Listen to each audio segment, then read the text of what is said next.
Federalism क्या होता है, holding together federation, coming together federation, मैंने आपको समझा दिया।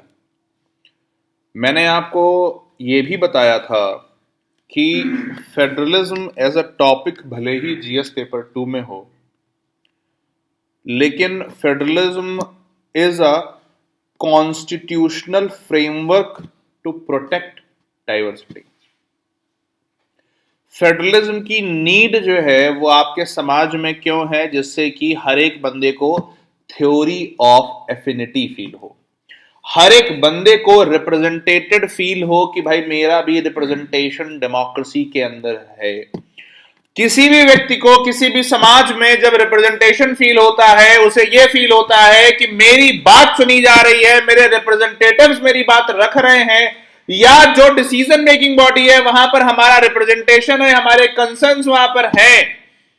और उसके साथ साथ में जब उन्हें यह लगता है कि हमारी आइडेंटिटी पर कोई हमला नहीं हो रहा है। आइडेंटिटी का मतलब क्या होता है? सबसे बड़ी आइडेंटिटी कौन सी है? Cultural identity.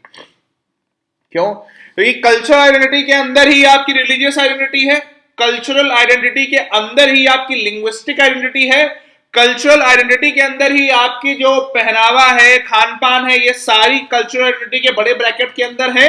और कल्चरल आइडेंटिटी को प्रोटेक्ट करने का एक कॉन्स्टिट्यूशनल फ्रेमवर्क आर्टिकल 29 है।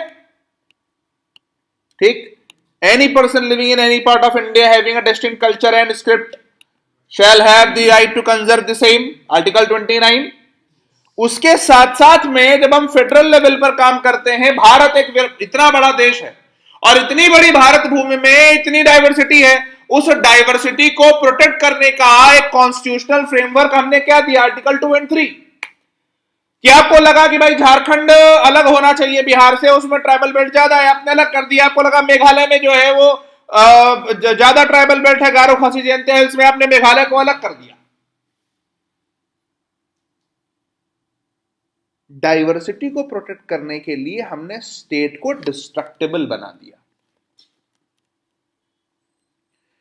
क्यों? क्योंकि आपको समझ आ गई थी कि डाइवर्सिटी का प्रोटेक्शन नहीं होगा तो सोवर्निटी खतरे में आ जाएगी। क्यों? क्योंकि एक दूसरे से सब आपस में लड़ते रहेंगे।